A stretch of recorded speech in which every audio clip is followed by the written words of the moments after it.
I do too. I haven't really been able to. Oh, I made it in the wrong box. Oh, dang it! I hit the lip. I double rimmed it and went in the wrong hole. Story of my life. You made it in the wrong box. Yes. You double lipped it. Yep. Like, I don't know how that conversation could have went any better. Well, thanks for coming to my TED Talk. TED Talk. See you in the next one. Yeah.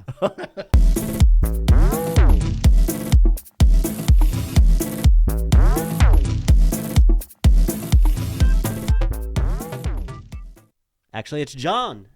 And it's Craig. Welcome back. Welcome back to ConBroSationalists. Starting off this one like we ended the last. Yeah. One. Yep. Hello from the other side. Oh. Keeping on the theme. I can't go any farther. I'm sorry. You can't? No? No. Damn it. That was Sorry. kind of the last one that I knew. Hello from the other side. Okay. Should have called a million times. Or I tried to call a million times. Yeah. Something like that. But that's okay. We don't have to stick with the lyrics. It's all good. Okay. It's all good. So yeah, we've kind of been on a tear today. So yeah, sorry. Some of these episodes are long. Yeah, well, but it's for the for the better. We get in when we fit in, Yeah. right? And so we're get the good. Yep, we're doing what we can with what we got. So I think it's time to reach into your sack. Yes. Will you blow on it first? Sure. Wait. No, you gotta let it dangle first. Oh, all right. Well, you got to. This is when it's cold. Got to dangle it. Now it's hot. Oh, okay. So I'm reaching in my own sack? No, I'm reaching into your sack. Okay. Ooh, a little blow for good luck. Yeah, you got to get up under there a little bit. So it's got some Fermunda in it. Is that what I'm hearing? Yeah, 100% Okay. It does. All right. From and for. All right, so I'm going to say this in reverse and see if you can decipher it. Okay. New game. Gnip, Mac. Magic. Close. So close. Camping. Camping. Camping. I like camping. I do too. I haven't really been able to. Oh, I made it in the wrong box. Oh, dang it! I hit the lip. I double rimmed it and went in the wrong hole. Story of my life. You made it in the wrong box. Yes. You double lipped it. Yep. Like, I don't know how that conversation could have went any better. Well, thanks for coming to my TED Talk. TED Talk. See you in the next one. Yeah. Oh, that was a quick episode. Yeah. All right. We could do two or three more. Just camping. Like that. I wish I got to do it more. Yes. Me too. My wife's not a camper. She hates bugs. Well, my wife is not all about the bugs. She just doesn't like pooping in the wilderness. That too. Bathrooms is a big deal. Yeah. Bathrooms is a big deal. Yeah. So her idea for camping, for the longest time was basically glamping. So we didn't camp. We stayed at a Holiday Inn Express. If not a Holiday Inn, then yes, it was the. You know how you could have got closer than that? How? You could have stayed at a real tree. Ooh. Is that a thing? Real tree? Yeah, right? Are you thinking a red roof? No. Wait. Roofs. If I wanted Don't you mean murder roof? Yeah, Inn? exactly. If I wanted to be murdered, I'd stay at a red roof inn. Yeah. / murder roof. Are you thinking like real tree, Real like outdoors? tree. Jesus, am I? I don't know what I don't know where you're trying to go because like real tree is like camping equipment. Oh, double tree. Oh, My bad. okay. What? I mean, it's not that far of a stretch. It's still a tree. Uno, dos. Trees. Abors. Trees. Abors. Wow. Abors? Yeah, something like that. Real tree. No, that's a camouflage line. Yeah. which you need sometimes when camping. Well, yeah, or / hunting. Yeah. More along the hunting lines. Well, I don't know if you want to camp and make sure you can't be found. Well, that's true. Camouflage is important. Yes. The camouflage. Yeah, you Yes. definitely need the camouflage. Yeah. But you got to make sure you got the right kind of camouflage. Yeah. Because, I mean, you don't want to be, like, in the desert using, well, I don't know, say pine trees as camouflage. That's not going to help you out. Or the desert and you're wearing, like, Siberia white. Well, that's true. What is that called? Because there's, like, a name for all the camouflages, right? Frosty? I don't know. Frosty Flosh. Frosty And now what? I've just... Flosh. Flosh? Flage. Frosty Flosh. Camouflage. Okay. All right. Flage. Sorry, I wasn't following for a second. So my squirrel got derailed. if you felt like you're tough in winter camouflage, I have taken you down 7 notches at least by telling you that you're wearing Frosty Flosh. Yeah, Frosty Flosh. You also pee while you sit down. Yes. Hey, if it's cold enough, man, you can't unturtle it far enough to do that. So sometimes you have to. Well, it's cold enough. You just pee where you lay. Well, that's true. I mean, if you're sleeping already, I don't think you want to be peeing in your sleeping just bag. don't though. pee close enough to somebody that you'll stick to them. Yes. Yeah. Yeah. Wet tongue, metal pole. We've all seen the Christmas Story. Okay. I wasn't thinking Christmas Story. I was thinking more Dumb and Dumber. You know. Well, that we're too. we're going to Aspen. That too. Yeah. You don't want to be on a motorbike and pee when you're stuck to another guy. It wasn't or even, gal. And it wasn't even a motorbike. It was a moped. Yeah. Yeah. So we call them motorbikes here, sir. yeah. All right. In our Frosty Flosh. Yeah. Jesus. We play this this game at work called In Hell, right? Like in Hell, you drive a. Oh, not like. Yeah, no. Okay. No, we play. Yeah, it's all about you drive a V6 dually with street tires and like no traction, no power. Oh yeah. It's like when you're driving a 4-banger and you're trying to pass somebody and you smash a gas and on you. Yeah. Yeah. You're not going anywhere. Yeah, it's like the motor's gonna blow up. Yeah. Yeah. It's kind of that kind of thing. So what were you talking about? Camping. Gniplack. Yep. Yeah, Gniplack. camping. Camping. Gnipmac. Yeah, unfortunately, the only time that I get to camp, I think, which is the only time you get to camp, is for deer hunt. So pretty much, yeah. Which is one of my favorite times of year. Getting away. Yeah. Out in the bush. Don't have to answer calls. Untethered. Yeah. Yeah, that's really kind of the only true decompression time like you can really get anymore, because it seems like, I think we talked about this a little bit in one of our previous episodes about, even though you do kind of get out in the boonies like that, you still are tethered to this thing. Yeah. Right? Because it has signal almost everywhere you go now. You know, so you can't get away. The closest thing you could do is turn this thing off, stick it in a drawer, and walk away from it. Yeah. But then work, or somebody's getting mad at you for, hey, you didn't call me back. Well, there was a reason. It's not even that. It's the possible emergency. Right. Like this past hunt, my son got COVID right before I left, and he has asthma. He's vaccinated and everything, but it's the one time that I made sure I checked up, called my wife or messaged her, whatever multiple I needed times, to, right? a few times a day to make sure that he was okay. Yeah, like, that's kind of extenuating circumstances. I was stressed out, but I'm always afraid the one call, the one whatever I don't answer is going to be the one that I needed to, right? And I'm gonna miss out on something, or somebody's gonna need me in some critical moment. I'm like, piss off, right? You know, not trying to be that way. Yeah. So, well, I mean, that's unfortunately, that's, stuff like that's going to happen, right? And you're gonna second guess, and all I can really kind of go by is kind of what happened when I was a kid. I think we were at church, and again, I'm not a big church goer anymore, but we were at church because it was important for my mom, and we had missed a series of phone calls. But again, this was 1985.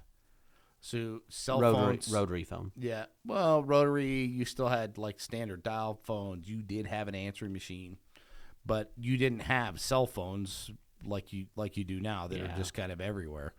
And we missed several phone calls, and come to find out, my brother's best friend had, apparently unalived himself. Senior in high school, had gotten into a fender bender, right? Like as we started figuring out the whole process. Just spiraled out of control. It just spiraled. Like he had he had a bad weekend, but we were at church and we missed several of those calls, because of that, right? So I understand that. I get it. But, what what's crazy is I've never missed one of those calls. You know what I mean? Like, yeah. So I don't know why I have this. I don't know. We could go down a psychiatric episode, apparently. I don't know why I have this, like, fear of, I guess you would call it a fear of missing the one phone call that I don't want to miss. Right. Well, I think it comes with being older, right? And I don't have anybody sick or anything. Like, it's not like, my dad or anything's like, on death's door where I potentially could get a phone call any day. Right. I just am wired that way. I worry like that. Yeah. Well, I mean, again, it's just one of those things. Like as you get older, like those thoughts cross your mind more and more and more. My mom's in her 80s, and I always think about that. Like, is today the day that my brother's going to go over there and she's not here? You know what I mean? Yeah. I hate to think that, but that's what crosses my mind on it because of her age. Yeah.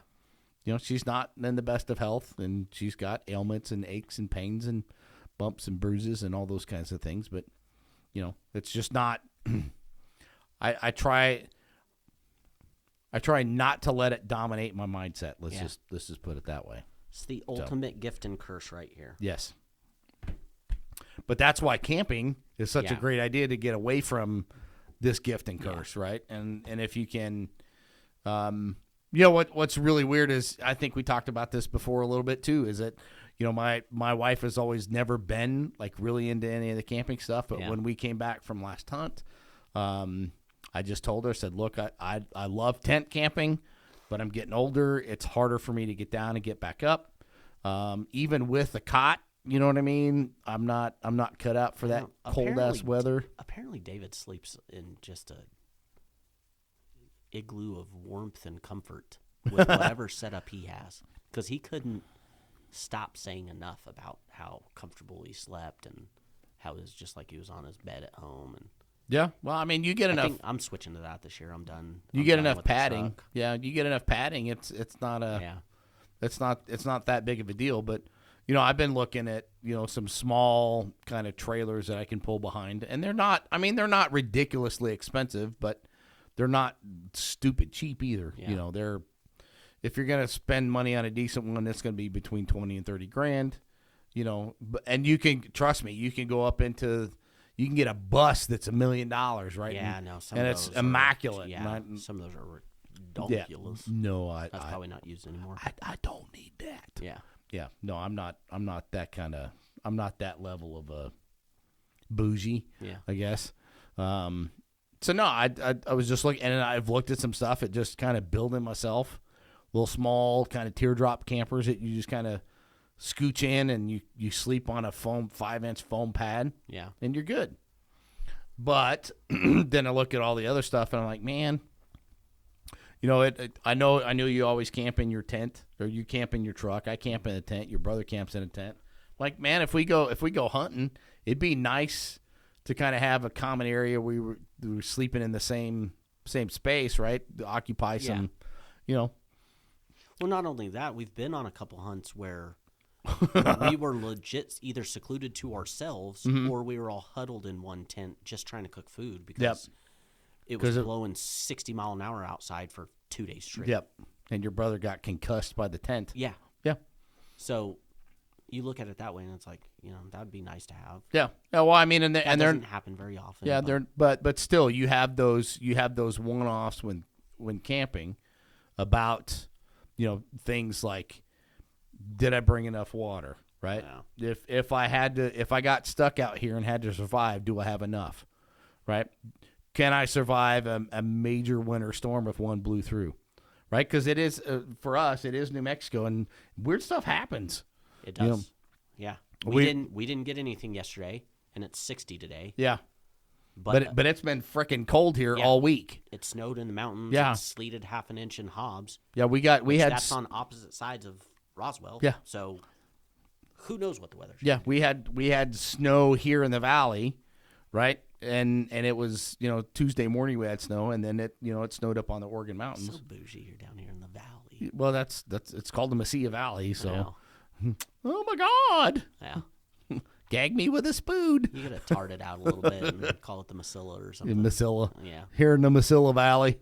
Mesilla Valley. We eat tortillas and quesadillas. Even me sleeping in the truck, it's harder for me now. Yeah. Like, I used to be able to sleep with my legs bent all night and stuff like that. I ain't no spring chicken. And now, like, my legs hurt. Yeah. My legs cramp up in the night. Yeah. I've got to stretch and then reposition and then sleep for an hour and then do it again. I told the wife whenever I got back this year, I was like, I'm getting a tent. I'm getting a setup like David has or something. I can't continue to do this. Yeah. It's too hard. And then I feel like an asshole, too, because I camp in my truck, which means that anytime we need to go drive to where we're going to go hunt, sorry, guys, I don't have anywhere to put all my stuff. No, that's just to kind of assuage your fears. Yeah, that's never been a problem. I know, but still, it's that's all in your head. Yeah, bro. it's a problem for me. I feel like an absolute asshole. No, it's never crossed our minds at all. So what's your favorite part of camping? To be honest, I'd go back to the youngest parts of when I first started in the Boy Scouts, right? And basically my favorite part is sitting around the campfire, just bonding. You know what I mean?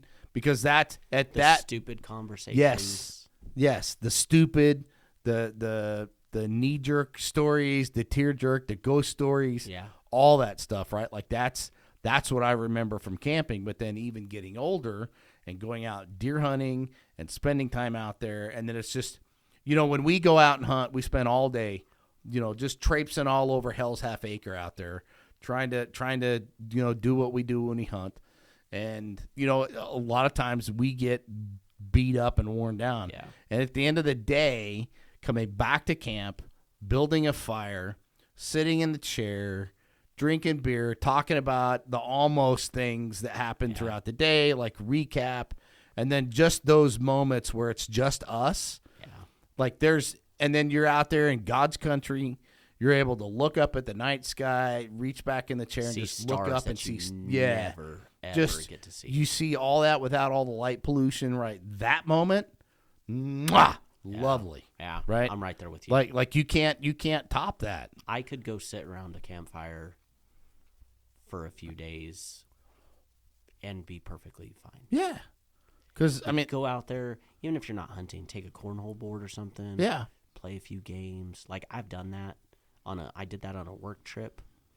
I think we went to go try to pig hunt up near Ruidoso Alto area. Oh, okay. But we stayed in like an RV spot because my boss at the time had like a trailer. Oh, right, yeah.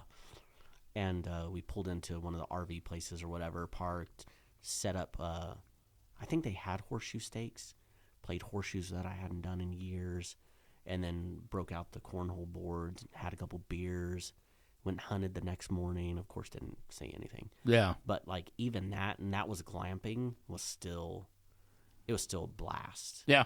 Like just sitting around talking about whatever. Yep. Like this. Yeah. This is as close as I get to hunting. Well, I mean, this is close to those campfires. You know what I mean? And that's, because, my family was all part of that. Like my dad was part of that, my brother, my mom for a period of time before, making that transition from Cub Scouts to Boy Scouts, right? And because they, just for whatever reason, women weren't allowed on the camps, because it's Boy Scouts, right? Whatever. Of course, all that's completely different now. It's a completely different monster. But Yeah. Again, that was kind of bonding time with, because you are kind of away from everybody. Yeah. You're kind of self-reliant upon the things that you have to do there. And that's and it's not all camping is easy, right? There are some challenges with that. Oh, we've getting been through terrible camps. Yeah, finding a good place to set up the prime location, right? Making sure that look how far we have to camp away from where we hunt now. Right. Which you never want to hunt. You never want to camp right where you're going to hunt anyways. But we have to. we camp in a completely different unit just so that we have firewood. Yeah. Yeah. Just so we can do the the whole survival thing while we're there. Yeah. 30-minute drive just to get to where we're going to hunt every morning. Yep. And then that drive after you've walked all day. Mm-hmm. And then you have to go and get camp ready. And yep. At least we've made it easier, and we're not taking 2 hours to fix a meal. Yeah. Like we've made everything a lot easier where you just heat up something. Right. Well, and the good thing about where we actually hunt, too, is that we're ridiculously close to town. So if something did happen, we can be home in a matter of 30, 45 minutes, give or take. Yeah. You know what I mean? Or we forgot something broke, like we have the ability to go back. But part of camping too is shit happens, and you kind of have to roll with the punches. Yeah. Like we did at that year we camped out at or hunted out at Duncan. Shit happens, and you eventually just get tired of it, and you fucking leave. Yeah. Like I'm done with this. The I'm done. Just don't get better. Yeah. I'm done with this. Yeah. Yeah. Somebody gets a concussion. Yep. Yep. From for being sure. battered by a tent all night. Yeah, for sure. But and there's been some. Out of all the places that you've camped, what's been your best and your worst camp?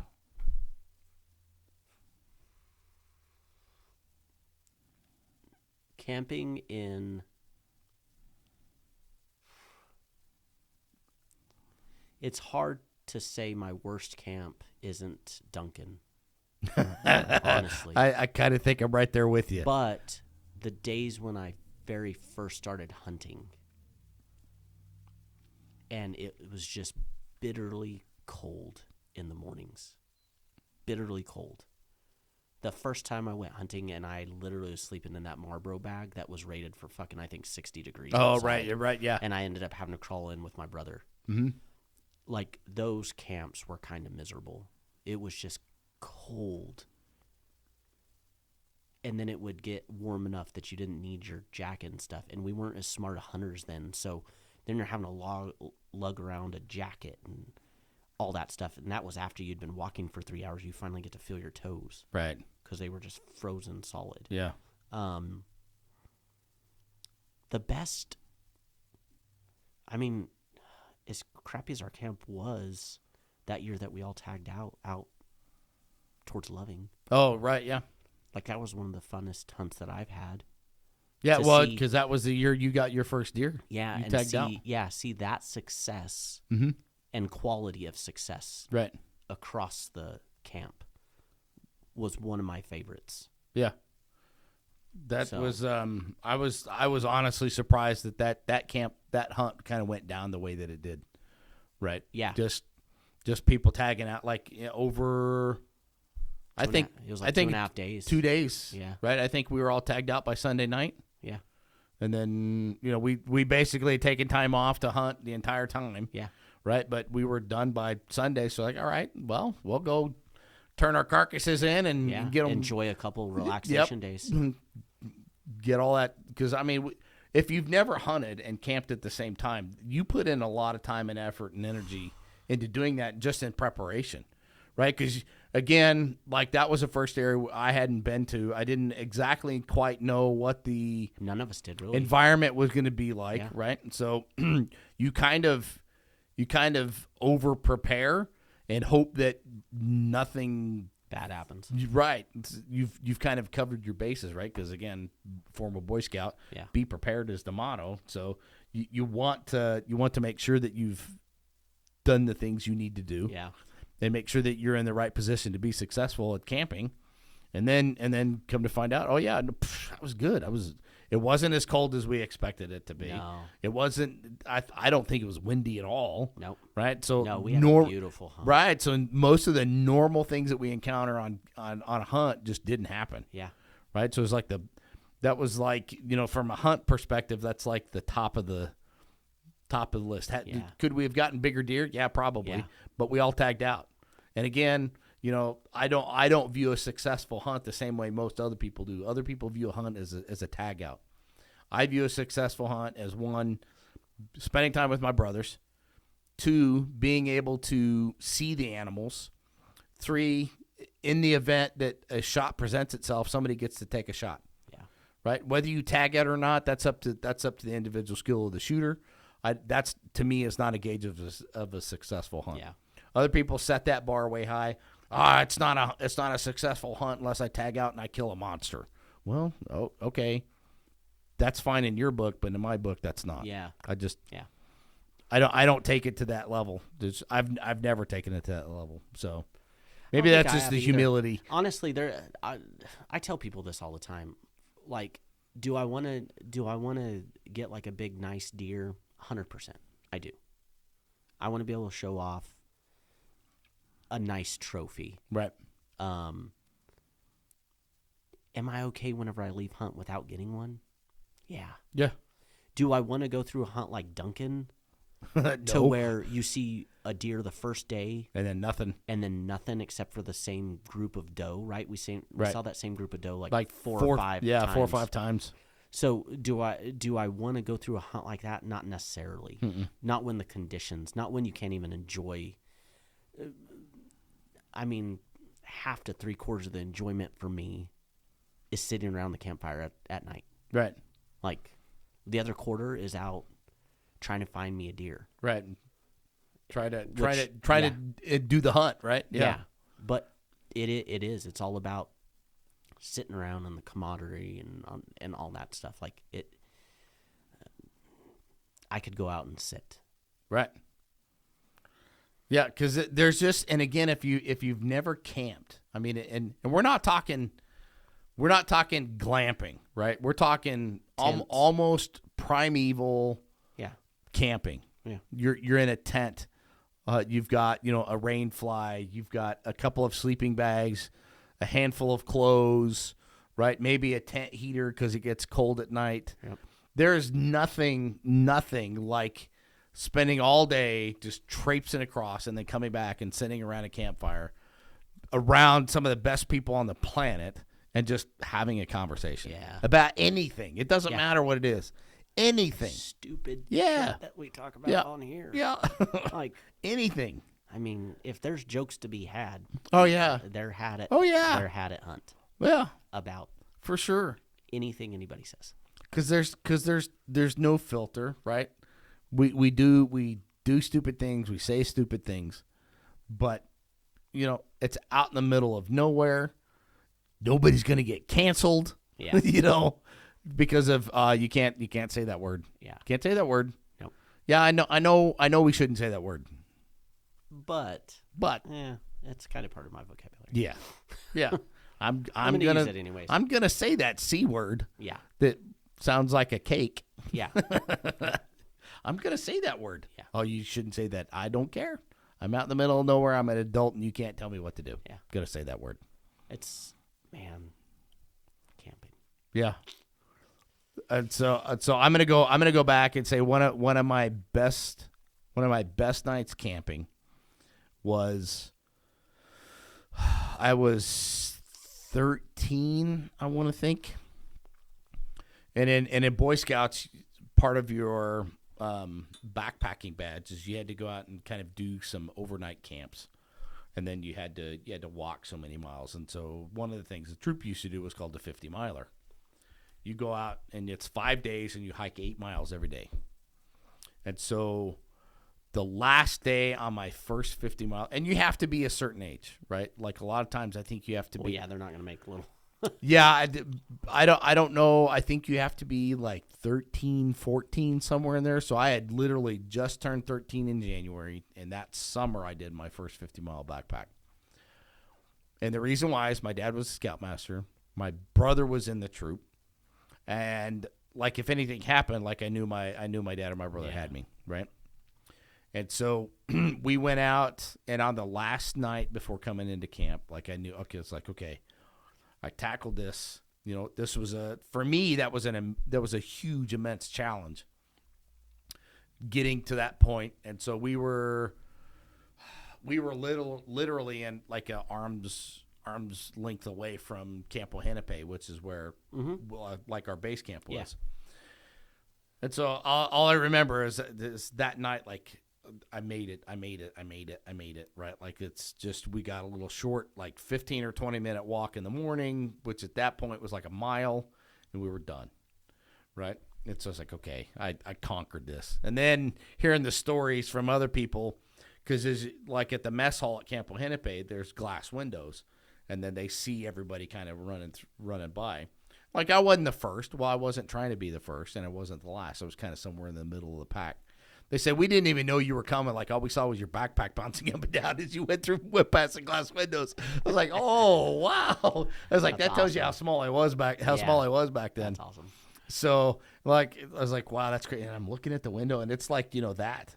You know, like the regular window ledge, right?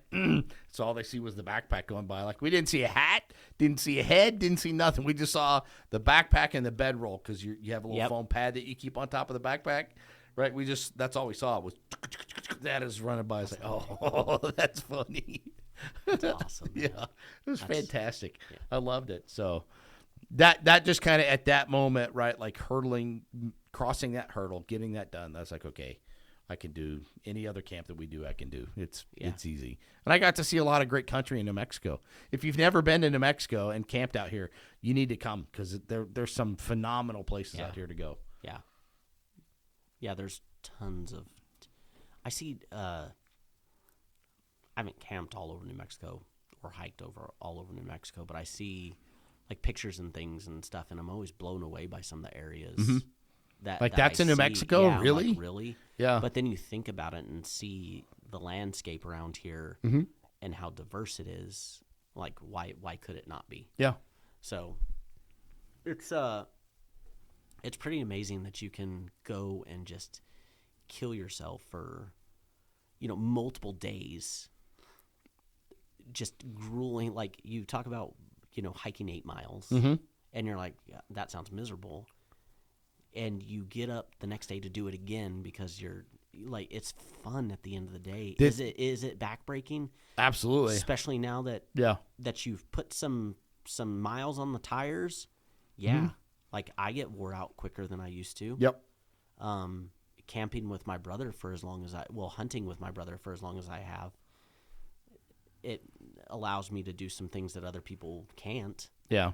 Well, and what's fun, if you're going to hunt with him, you gotta be able to move, otherwise he will leave you. Yeah. Well, and that's what I was gonna say is that first morning that we hunted before you got out there, we basically hiked. I'm going to say we did probably 8 miles in the morning. Yeah. That first morning that when Josh got his. Yeah. Right. So, I mean, and again, you have to understand that hunting where we hunt is not necessarily like hunting on the southern end of the Rockies, which is up in northern New Mexico, where they're these great big steep hills and stuff like that. We would not be hiking through that territory. No, that's brutal. That you go hike up a hill, you sit on top and you hope sit you see something. You sit in glass for hours and hours and hours and hope you see something there. But so most of and again, it's a lot of people have ruined some of the landscape and the terrain because of whatever they're doing.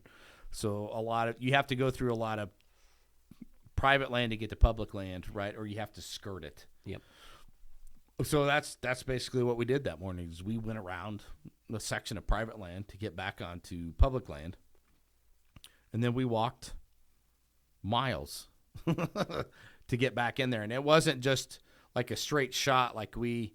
Yeah, no, you're up and down. Yeah, we're up and down and down into the old dry creek beds, and it's all rocky terrain. There's mesquite, there's cactus, there's cholla bush, there's Cholla cactus out there. Yeah, Cholla's terrible. Yeah, and that's one thing you never want to walk into is a freaking Cholla plant because it is unforgiving. Yeah. Right? Or touch it. Yeah. Touch it in general. Yeah. So it's brutal. And so, we walked yard that morning. Well, shoot, we hunted in another area. I'm trying to think.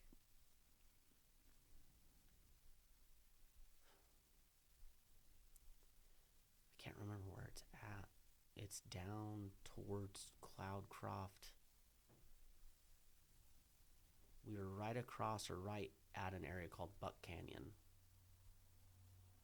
And it was one of the most miserable hunts I've been on. Are you thinking of Mule Canyon? Maybe it's Mule. No, because Mule's off of 13, isn't it? No, Mule's off of the highway that goes into Mayhill. It's actually before you get into Mayhill. So it's Mule Canyon. Yeah. And we hiked out that morning, and me and my buddy almost we ran out of water. I didn't know if we were going to make it back to camp, honestly. Like, we were out. Wow. We hunted all that morning, didn't see anything. I think the other group, because we kind of split to cover more ground, I think they saw a doe. Went out that afternoon to a different area. Again, I don't know if we saw anything. Everybody the next day pretty much gave up. We went up by Camp Winnipeg, just outside of it, okay, I think. Yeah. And there's a road that you can take that goes up and winds up the hill or whatever. I think there's a old ranger station up there for maybe for that a fire lookout. Right. Yeah, that sounds about right. So a couple people went and took that because they were. But as funny as it sounds, I think that road is called Potato Canyon. Could be. Yeah, I think that's Potato Canyon. They took that road because they were already wore out. Me and my brother hike up that hill. Yeah. Get up on top. We look around for a while. Almost kill ourselves coming down the hill because it is like this. Yeah. Was that so? It is. Was that before or after the fires that were up there? Because there were fires up there that basically just burned almost that entire area down. I almost remember there being burnt, but we wouldn't have hiked up there if it would have been all charred. Okay. So maybe it wasn't burnt. Yeah. Yeah. It was when we had it was when they had that bad flood around that area. Because that first day that we hunted, I don't remember coming what year back that to was. camp, there was like an old washout or whatever, riverbed or whatever, and there was a tent stuck in it. And me and my buddy were like, "Is there anybody in there?" Yeah. Yeah. So we thought about it a little bit. We actually went and checked because at the end of the day, I told my buddy, I was like, man, if I got washed out in a tent and somebody could have found me, I would want as much as I don't want to potentially see something. Yeah, as morbid as that sounds, right? Yeah. So we went and checked it out. Thankfully, it was just an empty tent. Right. Hopefully, whoever was using it got out of it in time, whatever. Right. Because those floods were pretty crazy. But we hiked up that, came down. The next day, nobody even hunted, except for me and my brother. Yeah. And we hunted all day long again. And that's so crazy because I think I told you when, some of my early memories of camping. I want to say I was probably 6, maybe 7, and this is again if you're from the Roswell area, these names may ring some bells for you, but it was my family. And it was the Therians. And the Therians used to own up on the north side of town where that where Big Lots is? Yeah. And then you have the Allsups, and then across the street there's a Town and Country. Yep. There was a small that's where Bush would be now. Well, Bush is behind the Stripes or whatever. But on the north side there was a little car lot there. Yeah. And then beyond that was actually a laundromat. Oh, okay. And the Therians owned that laundromat. And so we had gone out to hunt. They had gone out to hunt. I was just, I wasn't old enough. And so I remember being out there, and that back in the day, that's where you went to hunt. Like, because I mean those hills were just crawling with them. Yeah.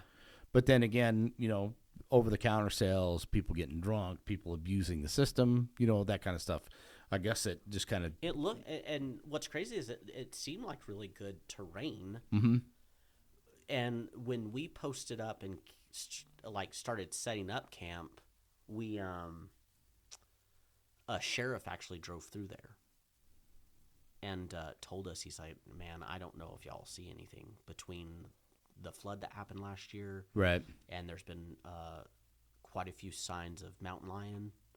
He's like, we haven't heard too many reports of really anything in the area. Yeah. So it kind of sucked. We started off the hunt in a pretty damn us, right? Yeah. But you hunt the cards that you're given. Right. We had driven to a couple places outside of there that were public lands. Right. So we didn't just hunt that immediate area. We had driven to a couple places down the road and stuff like that. But we didn't see anything. And I've never seen everybody get so defeated so quick in a hunt. Yeah. And me and my brother soldiered on. I don't know how many miles we walked that hunt, but it was grueling. Yeah. Well, I mean, I know that's the part of hunting. I think people don't. I think they underestimate, right? Like, we spend months and months getting ready for hunt, and then you go out, and then before you know it, one, it's over, and two, you've walked a bajillion miles. Yeah. Like, I think when I got back from hunt this year, because of how many miles we had walked, I watched the steps on my watch. I looked at it, and every day, because it was only Saturday and Sunday I was there, and then I drove back Sunday night because we had to get ready for Halloween stuff. But I think the first day was something like 28,000 steps, and then the next day was probably 20,000 steps. So it was just, I mean, but while you're out there, it doesn't feel like it's that much because of what you're doing, because it's not like you're marching, right? Yeah. Where you just can constantly moving. Like you're moving a little ways, and then you're stopping and you're glassing. You're moving a little ways, so it's not like this unforgiving march. Yeah. You just take a little bit of time and you walk a little bit, and visit glass, look around, take a break if you need to. Yep. Right? You're not in any hurry to eat a snack, drink some water, whatever. Right? So. But then, after you've done all that all day, you come back and, you've got frozen burritos or whatever it is that you've decided to have for dinner that night. And then, if somebody's got beer, you share the wealth. And what's wild is we didn't hunt near as hard as we used to a long time ago. Like, we would go walk an area, go back, you'd have lunch. If you wanted to go out early, you could, but usually you waited a couple hours around camp during the very hot of the day, right? Which wasn't as hot as it is now. No. Then you go out that afternoon, you kind of do a circle, and then you're back. You kind of worked your way to where you just do a big loop, and then you're back at camp. But it seems like you're always wore out, and I think the way that we hunt now is so much more aggressive. As far as the miles that we put on. Right. But it doesn't feel like it because I think we hunt a lot smarter. Like, we've got backpacks with water and food and stuff on us. Yeah. We never did that. Yeah. Well, see, you never did that, but I always did. Yeah. And that's just, I think that's mostly just because of, my Boy Scout background is like, you didn't leave the vehicle without having, because if you get caught in something, right, like you want to have some survival tools in there, which includes water and some snacks and, butt paper if you need it, for whatever reason. I couldn't imagine doing that now. Yeah. You mean not having that stuff with you? Yeah. Yeah. Like, I've been caught in fog, and you want to talk about freaked out. Right. When you get caught in heavy fog, you would be amazed how much you know an area, and when that fog sets in, it's like you've never been there before. Yeah. Like, we've tried to move in fog before, and we ended up just sitting back down and being like, no. Yeah, I don't know where I'm at. I don't know where I'm going because I can't see 3 feet in front of me. Yeah. Yep. So it's a very humbling experience, and to go for my dad to let us go out there the way that we used to go out there, it's absolutely mind blowing. Well, but again, that was just that you were a child of the times. You know what I mean? Because if you do get caught out there, you're screwed. Yeah. I think the most that we left with was maybe a lighter. Oh wow. Yeah. No. There's no water. Yeah. There's no nothing. There's no snack. Yeah. Like you just walked. So yeah, when I first started hunting and camping, right? Like we always used the truck as a base camp, right? Like all that stuff was in the bed of the truck, or it was in the back of the vehicle, or the Bronco, or whatever vehicle my dad had. So that was always the base. So we would go and say, okay, well, I'm going to take my backpack, grab a couple of waters because I don't know how long this walk is going to be, and off we go. Now, as I got older and I had more readily available funds, right? Like I started being smarter about what I went out with, right? So I don't go out with just waters now. I go out with waters and some high protein food. You know, I have emergency blanket in there if I need it. Some fire starters. I think there's a lighter and some matches in there just in case. Yeah. Right, but then there's also a little folding saw. You know.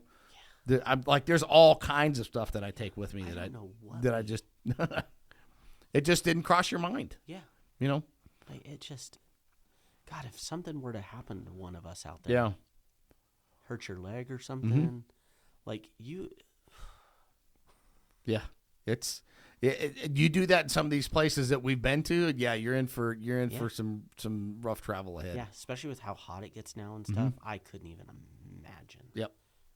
Couldn't even imagine. Yeah, it's crazy, but you know, again, that's one of the things about one, being in Boy Scouts, and then two, being, you know, having spent enough time out camping that, you know, you've kind of learned to prepare for some of those things. And so a lot of times what you do, you know, now you go out a day early or half a day early or whatever, and you kind of get your camp situated so you know situationally kind of where things are, right? Like, you know where the wind is, you like strategically place your vehicle, you place your tent, you do all these things now, whereas before it's just like, this spot right here looks good. Yeah. You know, you just kind of willy-nilly stuff. So it's